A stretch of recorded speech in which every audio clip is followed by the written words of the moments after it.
Hey YouTube, I was just wanted to get on here real quick while I had the chance to, and I was looking at some XJW videos about Jehovah's Witnesses and domestic violence. So I felt that I wanted to tell this one last story, and this is gonna be the last one that I do because pretty much, I mean, I'm in school and I have a heavy load and I just can't. But I'm just gonna do this one last video, and I want to tell you guys the story of my mother.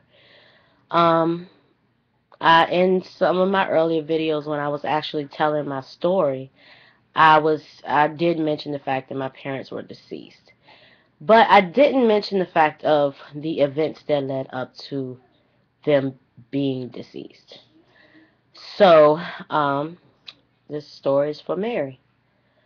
Um, my mother met my father when she was about 20 years old, and at the time she wasn't a Jehovah's Witness.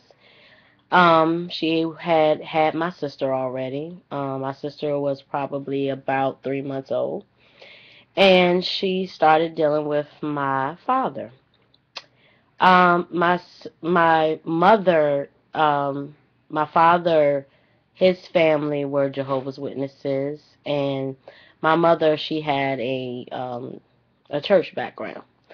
So she started studying with the witnesses and became a Jehovah's Witness. And as the time went by, my father became very, very abusive, and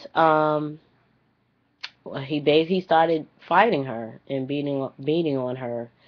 And so just from I can only speak from the instances that I remember as a child. So, as far back as I can remember, my father would fight my mom, and we would leave, and we would stay with some friends, and all of a sudden we would be back home again. So, my one instance that I can recall, my aunt, her husband had passed away. So, we went to my father at the same time my father's nephew got married. So when my aunt, of course, my mother wanted to be with her sister because her sister's husband had just passed away. And my father was very upset about that. So my father took me with him to the wedding, and my mother went to be with her sister. When we came home from the wedding, my father had been drinking, and I remember getting undressed when we came home, and I got in the bed and I had my slip on. I probably was about 7 years old at the time. And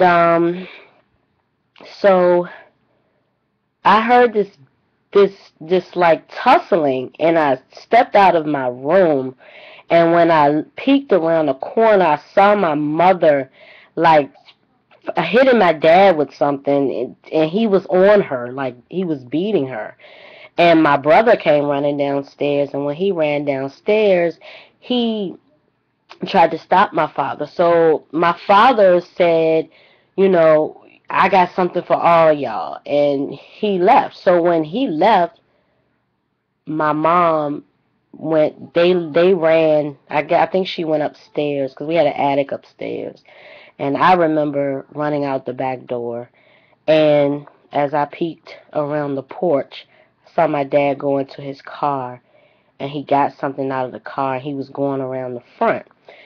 As he was going around to the front, I ran through the backyard, and when I ran through the backyard, um, as I was running, my brother, he ran right past me, actually. So I climbed the fence, and when I turned around, I saw my sister and my mother running through the backyard. And my mother was like, I'm tired of this. I don't want to do this anymore. And she said, I'm sick of it. So she turned around and she was going back. My sister was screaming at the top of her lungs, telling my mother not to go back. So I ran to the neighbor's house and told them to call the police. I'm frantic, screaming and crying. I'm 7 years old. And so I heard gunshots. So, I didn't know what had happened. So my mother turned out to be okay. And at that time, that was like in the early 80s. So at that time, they didn't have the strict domestic violence laws that they did back then. And they didn't have the strict laws that they have now. So we left, of course. We went, stayed with some friends, and probably about 3 weeks went by. Excuse me. Go back in your room. I'm doing something. Give me a few minutes, okay? Go ahead. I'm coming. Give me a few minutes. Thank you. Go ahead. Go ahead. What did I just say? Thank you. Sorry about that. So where was I? We went and stayed with some friends, and as we stayed with the friends, my father kept calling my mom. I don't know. My mother talked to the brothers at the Kingdom Hall, and now that I look at things and I know how they really try to get people to stick it out, they probably have told her that she needed to stay, and my mother ended up going back to my father. So maybe a year went past, and at this time I'm about 8, and it happens again, which it happened frequently. And my mother she put him out this time, and when she put him out, I remember my mother standing on the porch laughing, saying with my sister, and they were saying that he tried to kill himself. He drank all his NyQuil and stuck his head in the oven. I mean, it was crazy. And mind you, we were Jehovah's Witnesses. Okay, so my father, eventually my mother, he was back in the house again, and things were okay, and then eventually they got into it again, and my mother put him out again, but this particular time when she put him out, he went and stayed with my aunt and her boyfriend at the time. So I do remember my father, he used to call me every day, because me and my father were really close, and he called me every day, and I didn't hear from him for 3 days. So finally he called and told her to get me dressed because he wanted to come and pick me up. So he came and picked me up, and we went to my aunt's house, and he stayed in this room upstairs. So we were sitting, laying on the bed. My father was sitting there. He was smoking some Pall Malls, the non-filter ones. I thought they smelled horrible. But he was smoking a cigarette, and he looked at me. He said, "Angie, you're the only person in the world that loves me. Your brother doesn't love me anymore. Your sister doesn't love me. Your mother doesn't love me anymore. You're the only person in the world that loves me." And, I was a little kid. I didn't understand. I was like, "No, we love you. Everybody loves you." So I ended up falling asleep, and when I fell asleep, I woke up.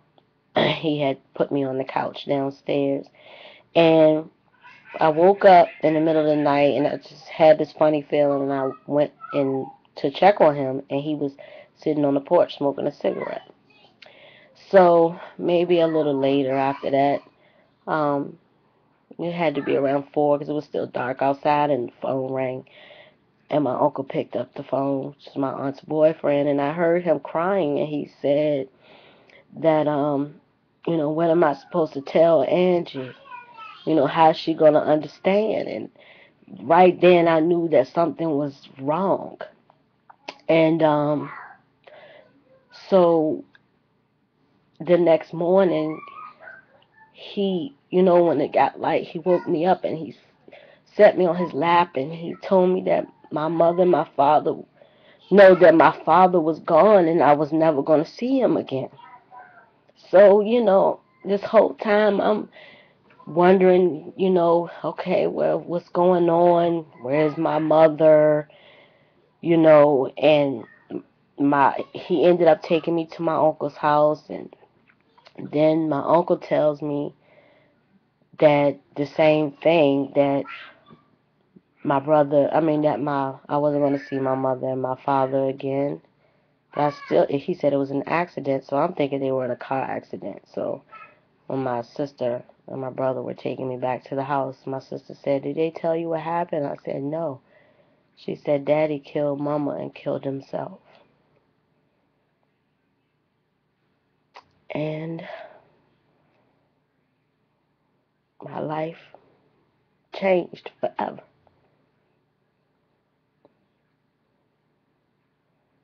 It changed forever after that.